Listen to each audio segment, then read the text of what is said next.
Acting Mayor Lyles and City Council members. My name is Rhonda Eldarini, and I'm a Palestinian American and a citizen of Mecklenburg County for over 35 years. I grew up here, and I love this constantly evolving and growing city. I'm a civil servant and have worked with the disadvantaged citizens of our city for over 30 years.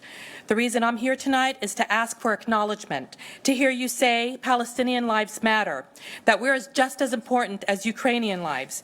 We are grieving, we're mourning massive loss of life, but we're also in disbelief that this is literally being aired live by victims and nothing is being done to stop it. We are angry at the complicity of our government and other Western governments and the complicity and bias of the media, which is downright upsetting and inexcusable. It is day 142 with over 30,000 killed, over 67,000 injured, and more than 17,000 orphan children, where over more than 10 children per day have lost one or both of their extremities, if they survive the initial bombing. Every day brings a new heartbreak. Every day we hear and see families destroyed in the most grotesque manner. One day it's a hospital attack. Days before that it was a little girl's deformed body dangling from a wall, or a set of siblings watching their father burn right before their eyes after an airstrike, and so much more. The death and destruction we are viewing every single day is unbearable. All the babies and young children, mothers and fathers, grandparents, everyone who's died, they've mattered. The Palestinians who've been killed are so much more than numbers. They were teachers and medics and journalists, entrepreneurs, students, scientists, parents, artists. This pain is even more acute because there seems to be no end in sight. And even though most Americans join us in our call to save lives, these are not ordinary times. This is a genocide being committed right now, and how you respond to it will resonate throughout history. Now is the time to be on the right side of history, so that when those who come after us ask, thank you very much for we ask you to stand up for humanity.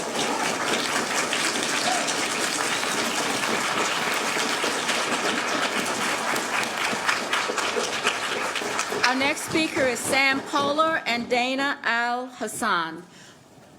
Mr. Polar, Sam Polar, and Dana Al-Hassan. Dana's outside. Can I grab her and switch with her? No. Yes, she can come down. She'll need to come down immediately.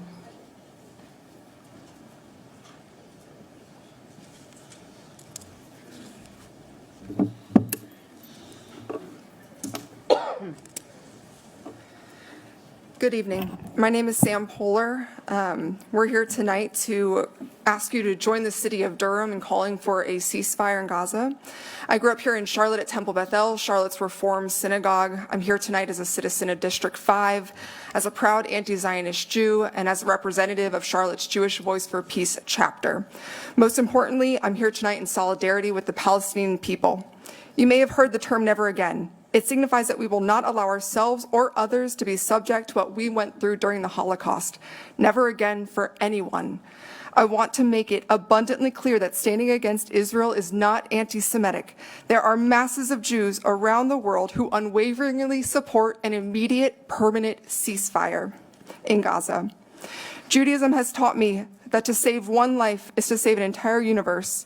Each lost life is the loss of an entire universe. We cannot stand by and watch this happening without action. Frankly, I shouldn't even have to convince you. You've already heard from countless members of Charlotte's Palestinian community begging you to see their humanity and urging you to pass a ceasefire resolution. It is not anti-Semitic to desire freedom and justice for the Palestinian people. Being silent in the face of genocide, that's anti-Semitism.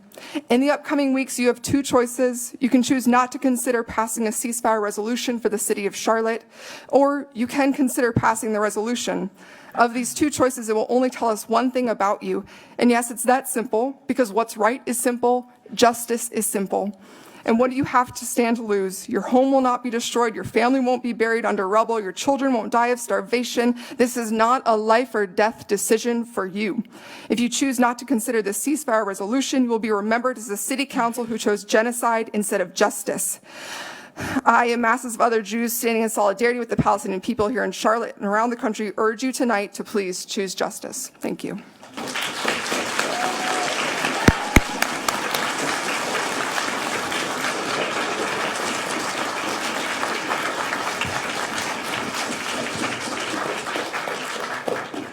understand this, but please, I can't hear the next person to speak, so please give us your name, and Dana Al-Hassan. thank you. You have 2 minutes. I will not be complicit with genocide. These were the words of U.S. Airman Aaron Bushnell as he set himself on fire in front of the Israeli embassy yesterday to condemn the U.S.-backed Israeli genocide being carried out against Palestinians. Since October 7, over 30,000 Palestinians have been murdered by Israel, including family members of Palestinian Charlotte residents. Thousands are missing, stuck under the rubble. My fellow Palestinian friends call me worried for their cousins, having no contact for weeks, assuming the worst. For over 4 months, the world has watched the collective punishment of Palestinians as Israel has dropped over 25,000 tons of explosive on Gaza, the equivalent of 2 nuclear bombs. At what point will each of you decide to condemn the genocidal and indiscriminate killing of the Palestinians? In the words of MLK, there comes a time when silence becomes betrayal. Every moment that you remain silent and complicit in the face of genocide, more blood is on your hands. I do not know by what standard of morality you can abide by and allow the atrocities committed by Israel to continue. Instead of using our taxes to fund education, healthcare, and housing, the state of North Carolina sends over $90 million a year to Israel. The Charlotte city budget also does not fund people's needs. Millions are spent on the police and criminalizing homelessness instead of investing in our basic needs. I urge the city council to be an example of how our tax dollars should be spent to put the people's needs first and not on oppressive regimes. It is your moral duty to not remain silent as our tax dollars fund genocide and ethnic cleansing. Each of you sitting up here has the opportunity and responsibility to call for a cease to the bloodshed. Aaron refused to die for the racists, for U.S. imperialism, for Zionism. Free Palestine, he chanted, something the people of the world have been saying for 75 years. End of your remarks. Thank you. Not let their deaths be in vain. All right. Our next speakers are Salwa Muhammad and Jabril Huff. Thank you.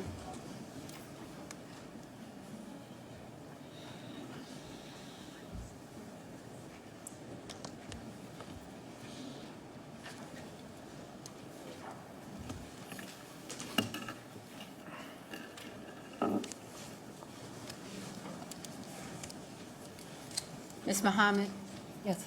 please.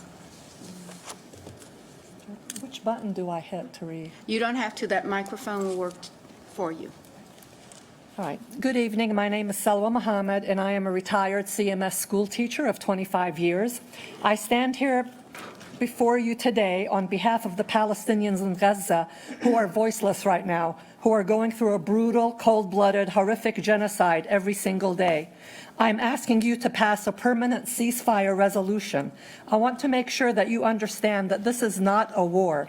This is a genocide, an ethnic cleansing of the Palestinian people that began over 75 years ago. Not only are they bombed, but they are being starved to death, deprived of medical aid and clean drinking water. There are videos of children calling for their parents missing limbs on hospital beds, who are told that their parents are gone. Some of them shake uncontrollably, shocked. Some say calmly they will join their parents in heaven soon. You should know that because there is no medical supplies, children are forced to get amputated without anesthesia. My mind and anybody's mind cannot comprehend the horror that they are experiencing on a daily basis, the inhuman daily sorrow, death, starvation, and more. Again, I'm asking the Council to pass a ceasefire resolution, not just for a few days. Whole bloodlines have been wiped out, children sniped on the street, their parents shot trying to reach them. Most of the hospitals bombed, 94 universities bombed. Over 200 journalists targeted and killed, part of a concerted effort to halt documentation of war crimes. Many doctors and nurses have been killed. There are many stories. I could go on and on about this. There are reports of Israeli forces kidnapping women, beating them, imprisoning them, killing them, and various forms of sexual assault. This is not a war. This is a genocide. What if these women were your sisters, your daughters, your nieces, your aunts, your mothers? What would you do? There are over 25,000 orphans, many injured without limbs, 14,000 children killed. Very much. Please pass a resolution. You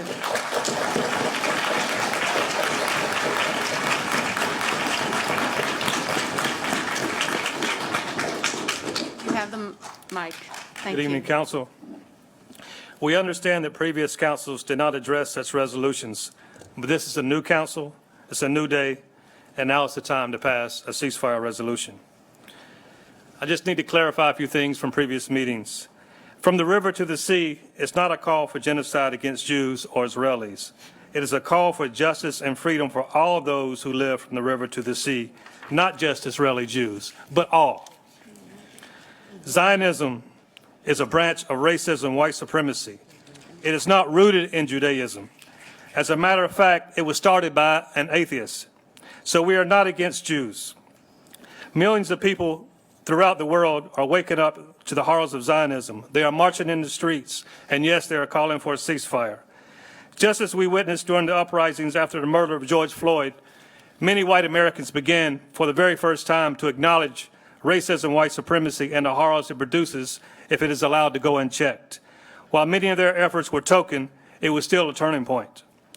The Zionist-Israeli genocide on Gaza must be the turning point for those who must come to terms with the horrific horrors of Zionism unchecked. Zionism is indeed racism. Do not claim to be against racism if you support Zionism and genocide. Over 30,000 have died and 500,000 displaced. While in 1948, when they left, they took keys like these.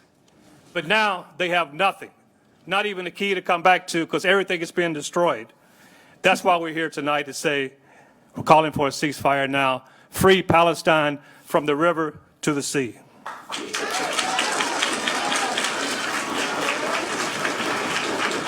Our next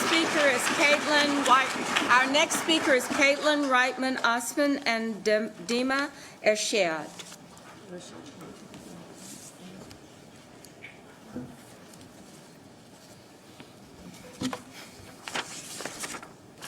Please, give us your name. Caitlin Whiteman Osman. Thank you. Good evening, Mayor and members of City Council. Why should we care? I imagine that's what you might be thinking. Yes, over 30,000 Palestinians being murdered by the Zionist state of Israel is sad. 12,000 of those deaths being children is sad. 2 million people in Gaza being actively starved and displaced is very sad. But what does that have to do with us, the City Council of Charlotte? My name is Caitlin. I was born and raised in Charlotte, as were generations of my family before me. I have no direct ties to Palestine, and there was a time when I asked myself these same questions. Out of curiosity, by a show of hands, who in this room pays taxes? Okay. It is our money that is funding the mass murder of the Palestinian people. The U.S. sends over $3 billion a year to the settler state of Israel. Our money is building the American bombs that are carrying out these atrocities, and it is our government that continues to veto the UN's call for a ceasefire. As taxpayers of this country, we are all responsible. But still, what does this have to do with you, city council officials? Every time this topic's been brought before you, you said you don't pass resolutions of a political nature, and I have to say, with most of you being elected politicians, this has been a confusing and frustrating response. According to your website, the City Council's job is to oversee the general administration of the city, set the budget, and create policy. And so, as your constituent, I am asking you to do your job and create policy. And yes, join Carborough and Durham and say that Charlotte does not support this country's active involvement in genocide. We want a ceasefire now. We want an end to our tax dollars being used to carry out these atrocities, and instead of putting our resources into funding our communities. And while I'm up here and into the militarization of our city's police force and the commitment that CMPD will not train with the Israeli occupation forces. This is not a religious issue. As the resolution says, there is no place for Islamophobia or xenophobia in this movement. This is an ethical issue. And as policymakers of Charlotte, you have placed yourself in the role of shaping and encoding our city's ethics. So be courageous and do what's ethical. Divest from genocide, invest in community, ceasefire now, free Palestine.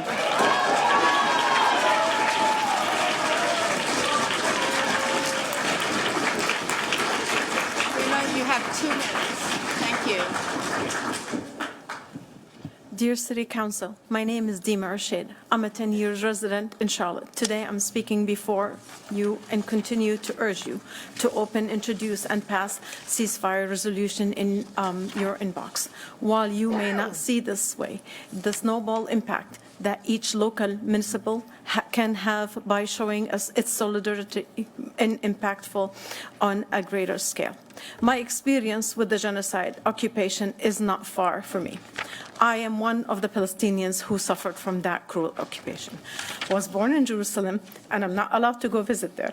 While any Jewish person in the world can go and buy a house, I actually take a Palestinian house by force and live in it and support by Israel and our tax money here. Growing up in the West Bank, always threatened by occupation, you never know who is going to be killed next or who's going to be tortured or taken to prison. The sounds of gunfire and losing family members to the occupation was normal to me as a child. We were in heaven compared to what's going on in Gaza. In an earlier meeting, an Israeli falsely claimed that we are here and we hate them. And she was talking about spreading hatred. But we don't hate anyone. We never do. We just want to live in peace with them. We want to have the same rights. I want to have my own house without being burned or kicked out of. I want to go to Jerusalem and visit and pray like everyone else. I don't want to be stopped on checkpoints.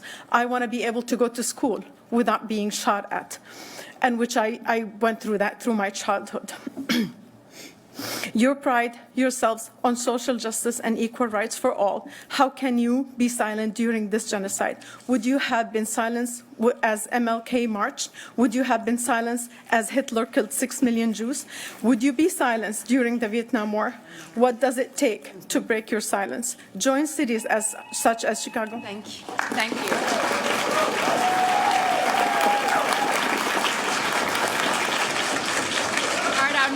Our next speaker is Gray Mad. Our next speaker is Gray Madry and Rohan Kiani.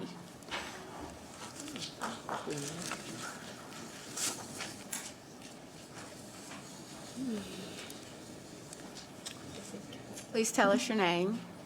Hi, my name is Gray Madry, and I'm here on behalf of the Charlotte Metro Democratic Socialists of America as one of its elected co-chairs. I'd like to say first off that we're in total support of the ceasefire resolution being promoted tonight. So last year, Charlotte Metro DSA decided to canvass bus riders at the Charlotte Transit Center, and we knew already that the bus service levels were down since the outbreak of COVID-19, but we learned from firsthand experience of those who depend on CATS how this affects their day-to-day lives. Embarrassment when you fill out a job application and check the box saying you have reliable transportation, knowing it's effectively a lie. Having to build an extra hour into your schedule each way, just in case. And when you can't do that, getting fired due to the fact that the bus system has failed to get you to work time and time again. And this needs to end. And there's people's lives and their livelihoods that we're talking about. Like, we're talking about their health, struggling to get your prescriptions and groceries, having to wait unsheltered or in the hot or cold for a bus that never comes. We're talking about housing. Can you imagine not being able to pay your rent after losing your job because the bus system didn't work the way it's supposed to, which, by the way, we absolutely support the Housing Justice Coalition and their effort to institute tenants' rights to counsel. No one should be losing their home over any of this. Charlotte Metro DSA supports mass public transit as crucial for the city's working class because it's a substantially cheaper, safer, and more dignified form of transportation than our current car-centered infrastructure provides. Our vision is for Charlotte to have a reliable transit system that serves the needs of everyone, not only in getting to work, but getting to the doctor, to the store, to a park, or just to your friend's house, to guarantee accessibility to the city as a right of residency. And that's why we, this year in Charlotte Metro DSA, are launching what we're calling the Charlotte for Public Transit campaign. We've been speaking at TSAC and MTC meetings, and will continue to do so until CATS improves headways, reduces late arrivals, and builds out shelters at the bus system. But we call on you, Council, to not only push for these demands towards CATS, but to plan also for a city where public transit can truly flourish. And if you're watching this, listening, if this work excites you, please do join DSA, Democratic Socialists of America, because a better world is possible, and let's build it together. Thank you. My name is Robert Rosenthal. I'm a Jewish resident of Charlotte and publisher of The Progressive Jew on Substack. My grandparents' siblings died in the Holocaust after being forcibly confined in the Łódź ghetto. Today, Gaza's refugee majority population is being forcibly confined in a ghetto Israel is overseeing. Gideon Levy, the Israeli journalist, called Gaza a concentration camp. Like my family members in Łódź, inhabitants of Gaza are being displaced, starved, and executed. For the Palestinian people, this is a Holocaust. Israel is indeed committing genocide. Much of the world was indifferent to the ethnic cleansing of Europe's Jews. If you believe you would have responded differently to the Shoah, here's your chance to demonstrate that. As a kid, I was taught that Jews always stand with the oppressor and never with the oppressed. As a kid, I was taught that Jews always stand with the oppressed and never with an oppressor. What Israel is doing to the children, women, and men of Gaza is un-Jewish and immoral. Please support a permanent ceasefire in Gaza. Think of it as the Jewish thing to do. Thank you. Thank you.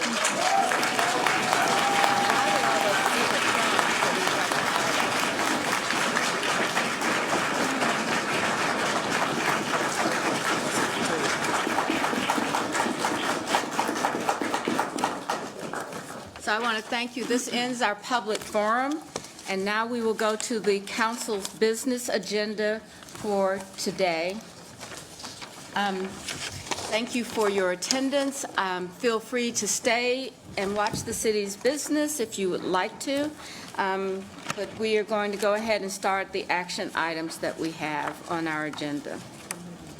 Free, free, free Palestine! Free, free, free Palestine!